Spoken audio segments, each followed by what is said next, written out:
వేసవికాలం వచ్చేసింది. రామగిరి గ్రామంలో భానుడు ప్రచండంగా మండిపోతున్నాడు.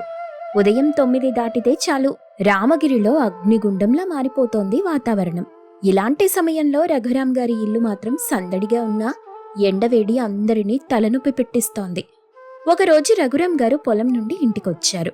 ఎండ తీవ్రతకు ఆయన ముఖమంతా ఎర్రగా అయిపోయింది. అబ్బా కాంతమ్మా, ఈ రోజు ఎండ ఏంటి ఇట్ట ప్రాణం తీస్తోంది. ఎండకి తల పగిలిపోయేటట్టుంది. కొంచెం చల్లటి నీళ్లు తీసుకురావే. వస్తున్నానయ్యా. కాంచనా, ఓ కాంచనా, మావయ్య గారికి తొందరగా చల్లని నీళ్లు తీసుకురా. ఇదిగో మావయ్య గారు, చల్లని నీళ్లు. మావయ్య గారు, అసలు ఈ ఎండలు బయటికెళ్ళొద్దంటే వింటారా మీరు? పొలం పనులు తర్వాత సాయంకాలమైనా చూసుకోవచ్చుగా.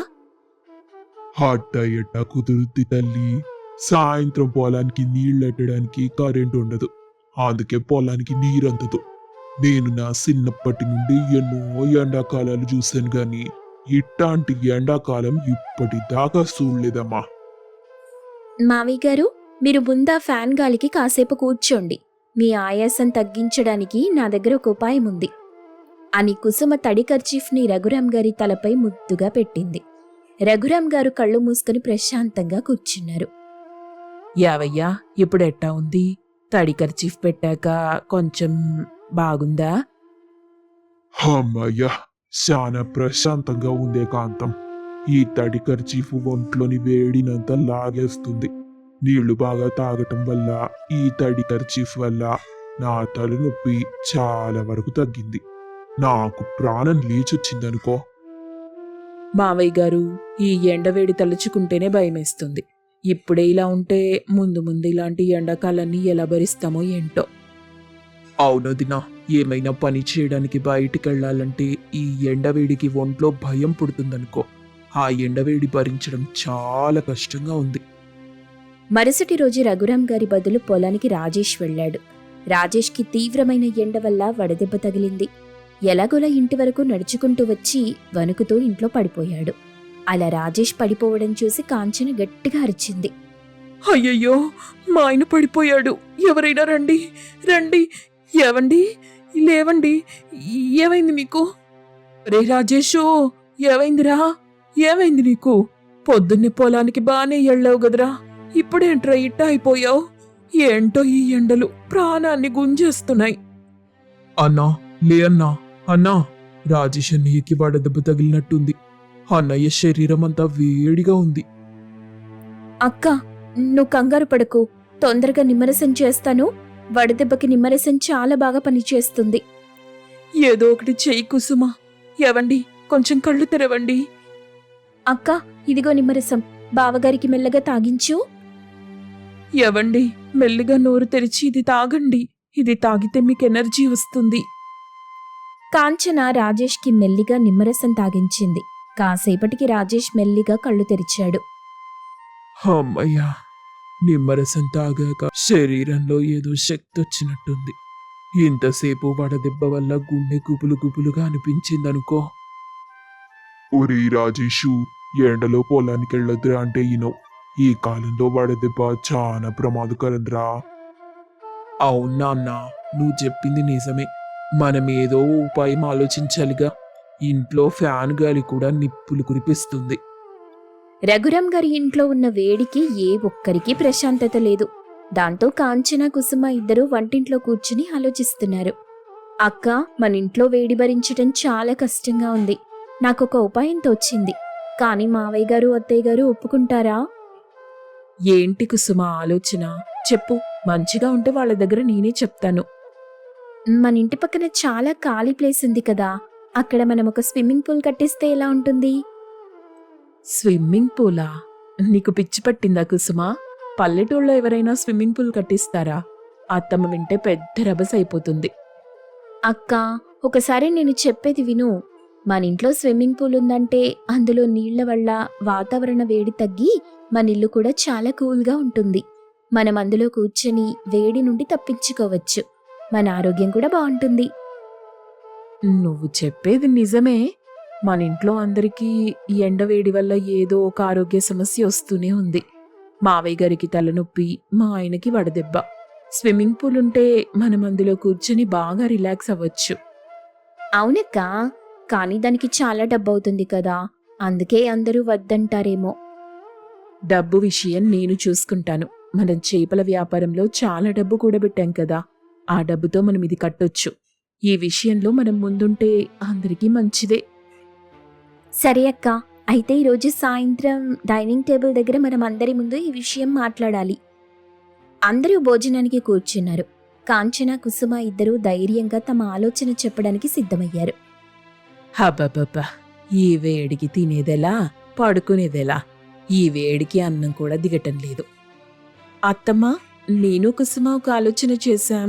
మన ఆరోగ్యం కాపాడుకోవడానికి, ఈ వేడి తగ్గించడానికి మన ఇంటి పక్కన ఖాళీ స్థలంలో స్విమ్మింగ్ పూల్ కట్టించాలనుకుంటున్నాం. ఏంటి, స్విమ్మింగ్ పూలా?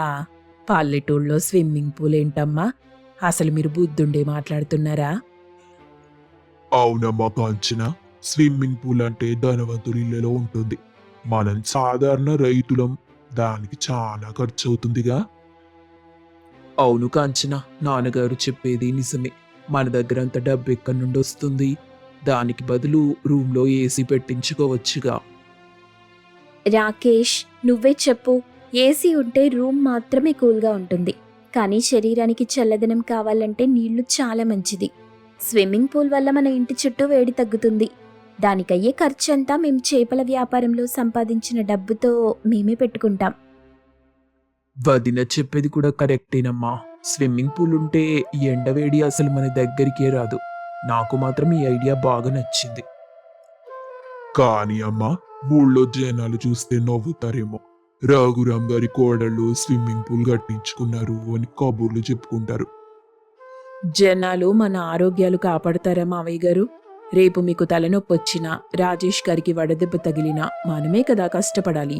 ఈ స్విమ్మింగ్ పూల్ మనకి చాలా ఉపయోగపడుతుంది. కాని కాంచన, అందులో నీళ్ళెప్పుడు మారుస్తారు? దానికి మెయింటెనెన్స్ అని ఉంటుందిగా. అత్తమ్మా, దానికి ఆటోమేటిక్ ఫిల్టరేషన్ సిస్టమ్ పెడతాం.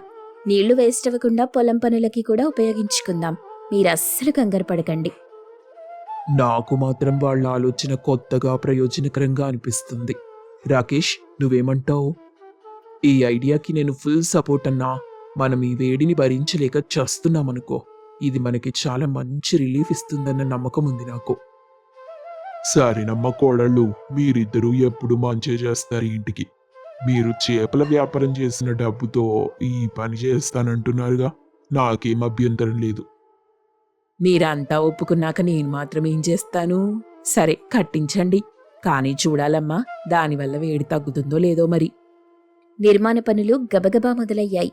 కాంచన, కుసుమ ఇద్దరూ దగ్గరుండి పనులన్నీ చూసుకున్నారు. వాళ్ళు పూల్ని నార్మల్గా కాకుండా చాలా ప్లాన్ చేసి కట్టించాలనుకున్నారు. పనులు జరుగుతుండగా రాకేష్, రాజేష్ కూడా సాయం చేస్తున్నారు. కాంచన, ఈ స్విమ్మింగ్ పూల్ డిజైన్ చాలా బాగుంది. కానీ నువ్వు మధ్యలో ఏదో కట్టాలంటున్నావు, అదేంటి? అవునండి, స్విమ్మింగ్ పూల్ మధ్యలో కూర్చోవడానికి ఒక నిర్మాణం కట్టించాలనుకుంటున్నా. అక్కడ మనం కుర్చీలు, బల్లలు వేసుకోవచ్చు. చుట్టూ చల్లని నీళ్లుంటాయి. మధ్యలో మనం కూర్చొని ప్రశాంతంగా కబుర్లు చెప్పుకోవచ్చు. అవును, అది మన స్విమ్మింగ్ పూల్కి పెద్ద అట్రాక్షన్. అక్కడ మనం మధ్యాహ్నం కూర్చొని భోంచేయొచ్చు. అక్క, ఊహించుకుంటేనే ఎంత బాగుంది కదా. సరే వదిన, చాలా క్రేజీగా ఉంది ఈ ఐడియా. మధ్యలో ప్లాట్ఫామ్ పెడితే చుట్టూ చల్లని నీళ్ల వల్ల వేడి అస్సలు మన దగ్గరికే రాదు. కోడలు, ఇద్దరు చాలా గొప్పగా ప్లాన్ చేశారమ్మా. ఈ ఊళ్ళో ఏ ఇంట్లో కూడా ఇట్లాంటి స్విమ్మింగ్ పూల్ కట్టుండరు. అవునయ్యా, నేను కూడా చూస్తున్నాను. చుట్టూ గోడ బాగా కట్టారు. నీళ్లు నింపాక భలే ఉంటుంది. నిర్మాణం మొత్తం పూర్తయింది. చుట్టూ పచ్చని చెట్లు నాటారు. మధ్యలో ఉన్న కట్టడం చాలా రమ్యంగా వచ్చింది. అందులో బల్లలు, కుర్చీలు వేశారు. నీళ్లు ఫుల్గా నింపారు. స్విమ్మింగ్ పూల్ నిర్మాణం పూర్తయి నీళ్లు నిండాక ఆ రమ్యమైన సృష్టిని చూసి అందరూ మురిసిపోయారు. మధ్యాహ్నం ఎండ దంచేస్తోంది, కానీ స్విమ్మింగ్ పూల్ చుట్టూ ఉన్న ప్రాంతం మాత్రం కూల్గా ఉంది.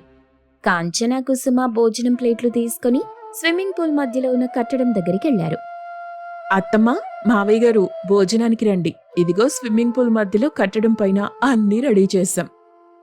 ఏమ్మా కాంచన, ఈ నీళ్లలోకి ఎలా రావాలి? ఈ చీర తడిసిపోతుందేమో. అత్తమ్మా కంగారు పడకండి, ఇదిగో చూడండి, మధ్యలో ఉన్న ఈ చెక్క వంతెన కట్టించాంగా, దీనిపై మెల్లగా నడుస్తురండి. రఘురాం వంతెనపై నడుస్తూ, కాంతమ్మ, వంతెనపై నడుస్తుంటేనే కాళ్లకు చల్లగా తగులుతుంది. ఎంత బాగుందో ఈ స్విమ్మింగ్ పూలు. అవునా అన్నా, ఈ నీళ్ల వల్ల గాలి చాలా చల్లగా వస్తుంది. ముఖం పైన నిప్పుల్లా ఉన్న ఎండగాలి ఇక్కడికి వచ్చేసరికి చల్లగా మారిపోతుంది. ఈ స్విమ్మింగ్ పూల్ స్వర్గంలా ఉందొదినా. మన ఇంట్లో ఏసీ ఉన్నా కూడా ఇలా అనిపించదు. చుట్టూ వాటర్ చూస్తుంటే నా మైండ్ అసలు రిఫ్రెష్ అయిపోతుంది. అందరూ మధ్యలో ఉన్న కట్టడం పైన కూర్చొని వేడివేడి భోజనాల ప్లేట్లు చేతిలోకి తీసుకున్నారు. ఏవయ్యా, ఈ నీళ్ల మధ్యలో కూర్చొని వేడి వేడి అన్నం తినటం వింతగా ఉంది కదూ. అసలు చెమటే పట్టట్లేదు, తలనొప్పి లేదు. అవును కాంతం, నా తలనొప్పి అసలు ఎక్కడికి పోయిందో తెలియట్లేదు. నీళ్లు చల్లగా ఉన్న కొద్దీ మనకి ప్రశాంతంగా ఉంది. కోడళ్ళ వల్ల ఈరోజు మనం పల్లెటూళ్ళలో స్వర్గం చూస్తున్నాం. మావయ్య గారు, మీరు భోంచేశాక కొంచెం సేపు ఈ నీళ్లలో కాళ్ళు పెట్టి కూర్చోండి. నీళ్లలో కాళ్ళు పెడితే మనకి చాలా బాగా అనిపిస్తుంది. నిజమా కాంచనా? నేను ఖచ్చితంగా ట్రై చేస్తాను. ఇక్కడ కూర్చుంటే అలసటంతా దూరమైపోతుంది. రాకేష్, నువ్వు ఈత కొడతావా? మేం నీళ్ల లెవెల్ని అందరికీ అనుకూలంగా కట్టించాం, సేఫ్టీ కూడా బావుంది. సరే కుసుమా, నేను రాజేష్ అన్న ఇద్దరం ఈరోజు సాయంత్రం ఇందులో ఈత కొడదాం. కొన్ని రోజుల్లోనే ఆ స్విమ్మింగ్ పూల్ ఆ ఊళ్ళో అందరికీ ముఖ్య స్థలంగా మారిపోయింది. ఇంట్లో కంటే అందరూ ఆ స్విమ్మింగ్ పూల్లో మధ్యలో ఉన్న కట్టడం కిందే ఎక్కువ ఉంటున్నారు. సాయంత్రాలందరూ అక్కడే కబుర్లు చెప్పుకునేవాళ్లు. ఒకరోజు సాయంత్రం సూర్యుడు అస్తమిస్తున్నాడు. కాంతమ్మ, రఘురాం ఇద్దరూ స్విమ్మింగ్ పూల్ మధ్యలో కూర్చుని టీ తాగుతున్నారు. రాజేష్, రాకేష్ నీళ్లలో ఆడుకుంటున్నారు. చూసావా కాంతం, మన పిల్లలు ఎంత సంతోషంగా ఉన్నారో. వేసవికాలం అంటేనే భయం మనకు, కానీ ఈరోజు మనం దాన్ని పండగలా చేసుకుంటున్నాం. అవునయ్యా, కాంచన, కుసుమ చేసిన ఈ ఆలోచన మన కుటుంబానికి ఎంతో సాయమైంది. కోడళ్ళంటే ఇంటికి బంధం మాత్రమే కాదు, ఇంటిని నవలోకంలా మార్చేసే శక్తి. కాంచన, కుసుమ, మీరిద్దరూ ఖచ్చితంగా ఈ వేసవి వీరులు. మా కష్టానికి తగినట్టు మీరు చల్లని ఉపాయం చేశారు. మీరు, రాకేష్, మావయ్య గారు పొలంలో అంత కష్టపడుతుంటే మేమింట్లో ఈ మాత్రం చేయలేమా? మీరందరూ సంతోషంగా ఆరోగ్యంగా ఉంటే చాలు. అవును మావయ్య గారు, ఈ స్విమ్మింగ్ పూల్ మాత్రం మన కుటుంబంలో ఎప్పటికీ ప్రేమని కురిపించే చిహ్నం. నిజమే కుసుమ, మన ఇంట్లో కంటే మనం ఈ స్విమ్మింగ్ పూల్లోనే ఎక్కువ ఉంటున్నాం. ఇక నుండి మన అడ్రస్ ఇదే. రాకేష్ అలా అనేసరికి అందరూ గట్టిగా నవ్వారు. ఆ నవ్వుల చప్పుళ్ళు, నీళ్ల చల్లదనం ఆ వేసవి వేడిని పూర్తిగా తరిమేశాయి. వేసవికాలం వచ్చినా, ఆటంకాలు ఎదురైనా, ఆ తెలివైన పల్లెటూరి కోడళ్ల చొరవ వల్ల ఆ ఇల్లు ఆనందాల హరివిల్లుగా మారింది. అనుబంధాలు, ఆప్యాయతలు ఉంటే ఎలాంటి కష్టాన్నైనా సంతోషంగా మార్చవచ్చని ఆ కుటుంబం నిరూపించింది. కోసలపురం అనే గ్రామంలో శంకరయ్య, శాంతమ్మ దంపతులున్నారు. వాళ్ళకి 3 కొడుకులు. పెద్ద కొడుకు మహేష్, కోడలు కాంచన. చిన్న కొడుకు కార్తిక్, కోడలు కీర్తి. 3వ కొడుకు ప్రతాప్, కోడలు కుమారి. వీళ్ళందరిది ఉమ్మడి కుటుంబం. అందరిది చాలా కష్టపడి పనిచేసే మనస్తత్వం. ఆ ఊళ్ళోని జమీందారు గారి దగ్గర 10 ఎకరాల పొలం కౌలుకు తీసుకొని అదే పొలంలో ఇంటిని కట్టుకొని పొలం పనులు చేస్తూ పంట పండిస్తూ ఉంటారు. ఆ వచ్చిన పంటని ఊరు తిరిగి అమ్ముతూ ఉంటారు. ఈసారి వేసవి కాలంలో ఎండలు బాగా ఎక్కువగా ఉన్నాయి. ఒకరోజు పొద్దున్నే శాంతమ్మ, ఏంటండి పొద్దునే ఆకాశం వైపు చూస్తూ అలా ఆలోచిస్తున్నారు? సూర్య భగవానుడికి బాగా కోపం వచ్చినట్టుంది. ఈసారి ఎండల్ని మండిస్తున్నాడు. చోద్యం కాకపోతే ఎండాకాలం అంటే ఎండలు గాక మంచు కురుస్తుందా ఏంటి? నీదేం పోయిందే, ఈ పొలం నీడలో బతికేసేదానివి, నీకు బానే ఉంటుందిలే. ఈ కోసిన కూరగాయలు అమ్ముకు రావాల్సింది నేను కదా. పోనీ మీరెళ్ళలేకపోతే మన 3 పిల్లలకి ఆ పని అప్పగిస్తే సరిపోతుందిగా. ఇన్నేళ్ల నుండి నీడ పట్టు తెలియకుండా వ్యవసాయం చేసే నా వల్లే కావట్లేదు. ఇక చిన్నపిల్లలు, వాళ్ళ వల్లేమవుతుందే? ఇంకా వాళ్ళు మీకు చిన్న పిల్లల్లాగే కనిపిస్తున్నారా? మీరు చెప్పలేరు గాని ఆగండి, నేను పిలుస్తాను వాళ్ళని. హరి పిల్లలు ఎక్కడున్నారు? అందరూ ఒకసారి రండి. ఏంటమ్మా పిలిచావు? అవతల పొలానికి నీళ్లు పెట్టాలి. విషయం ఏంటో తొందరగా చెప్పేసేయ్. ఈసారి ఎండలు మండిపోతున్నాయి కదరా, అందుకని వయసు అయిపోవటం వల్ల నాన్నగారికి కూరగాయలు అమ్ముకురావటం ఇబ్బంది అవుతుంది. అందుకే మిమ్మల్ని పిలిచాను. పర్లేదు నాన్న, మీరు రెస్ట్ తీసుకోండి. ఈ పనులన్నీ చేయడానికి మేమున్నాంగా. అన్నయ్య పొలం పని చూసుకుంటాడు. నేను తమ్ముడు వెళ్ళి కూరగాయలు దుకాణానికి వేసొస్తాం. మీరందరూ వింటానంటే నాకు ఒక ఐడియా వచ్చింది. ఏంటొదినా నీకొచ్చిన ఐడియా? మన కూరగాయలన్నింటినీ ఇలా తిరిగి దుకాణానికి వేసే బదులు జనాన్ని మన దగ్గరికి రప్పించుకొని ఎందుకమ్మకూడదు? చాలా బాగా చెప్పావక్క. పొలం దగ్గరే కూరగాయలమ్మితే మనకు కష్టం తగ్గుతుంది. కానీ అక్కలు, ఈ జనాలు దుకాణానికెళ్ళి కొనడానికే బద్దకిస్తారు. ఆన్లైన్లో ఆర్డర్లు పెట్టుకునే రోజులివి. అలాంటిది పొలం దగ్గరికి వచ్చి కొంటారంటావా? నిజమే. ఇప్పటి రోజుల్లో ఇవన్నీ చేసే తీరిక జనాల్లో లేదు కాంచన.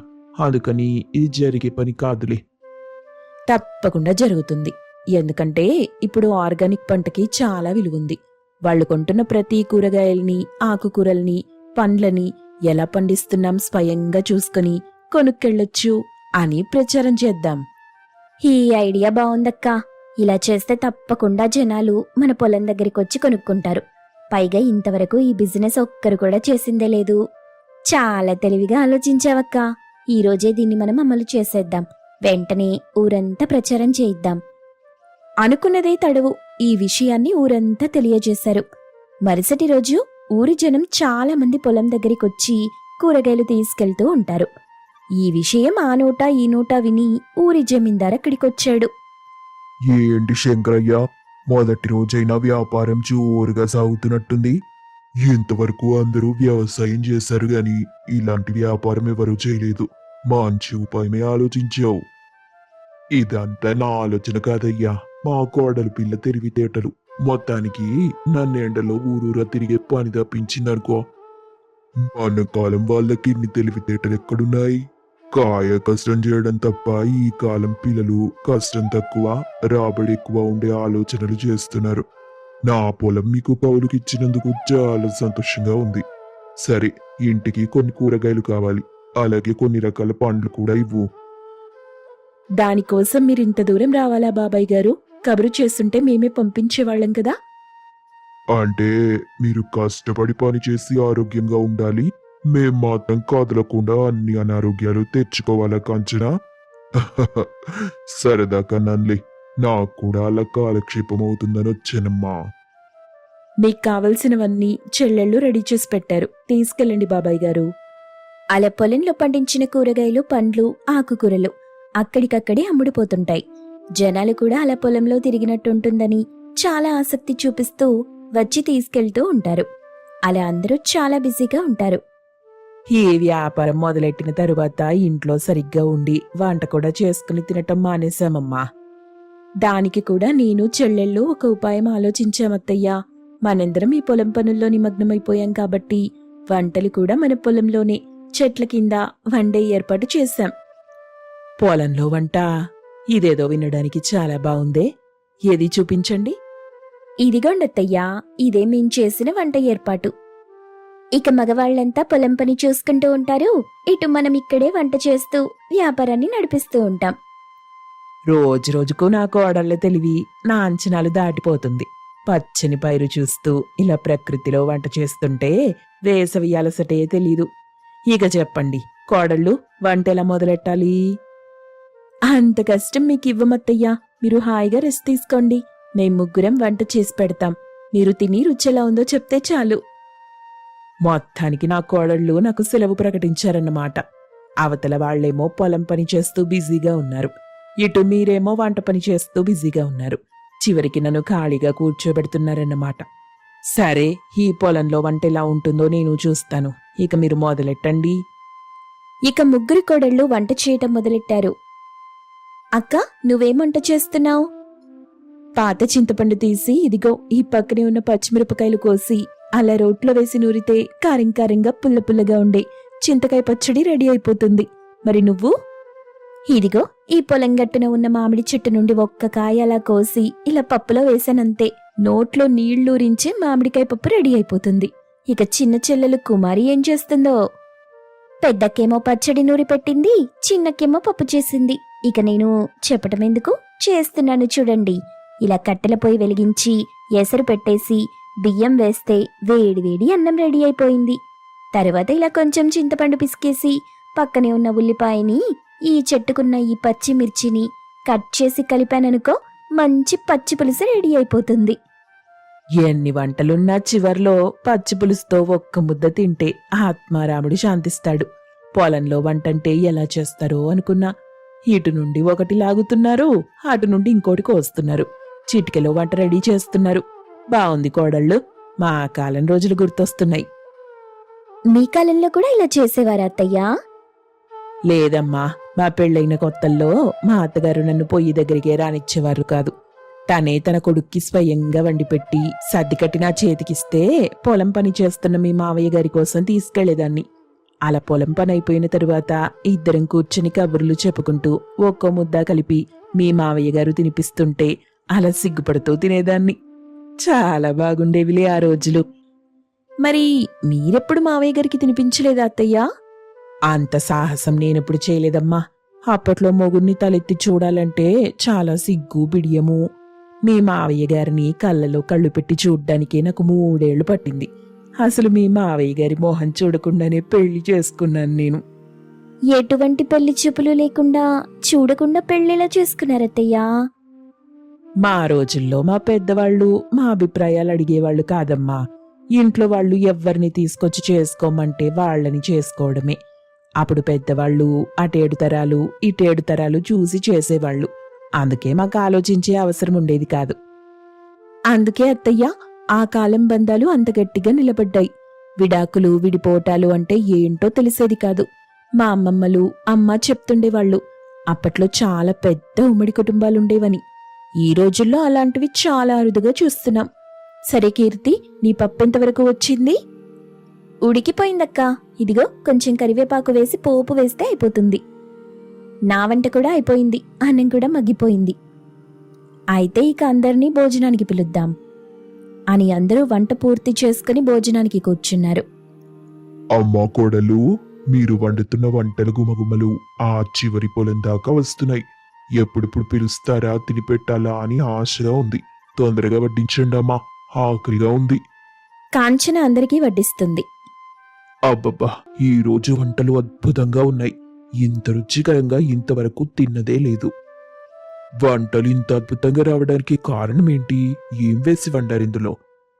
పాతకాలం నాటి కబుర్లు బంధాలు అన్ని ముచ్చట్లు కలిపి నా కోడళ్ళు వంట చేశారా. అందుకే అంత అద్భుతంగా కుదిరాయి.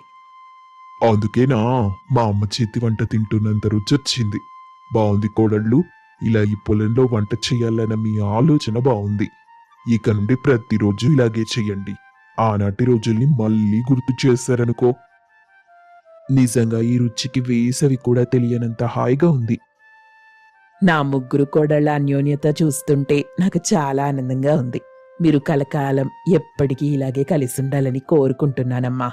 అందరూ అలా పాతకాలం రోజులు, చిన్ననాటి జ్ఞాపకాలు గుర్తు చేసుకుంటూ భోజనం ముగించుకొని చెట్టు కింద విశ్రాంతి తీసుకుని మళ్లీ పనిలో నిమగ్నమైపోతారు. ఈ కథలోని నీతేంటంటే, ఐకమత్యం, ఆనందమనే చిన్న మొక్కని నీరు పోసి మనం పెంచితే అది పెద్ద వృక్షంగా మారి ఉమ్మడి కుటుంబం అనే పంటని మనకు అందిస్తుంది.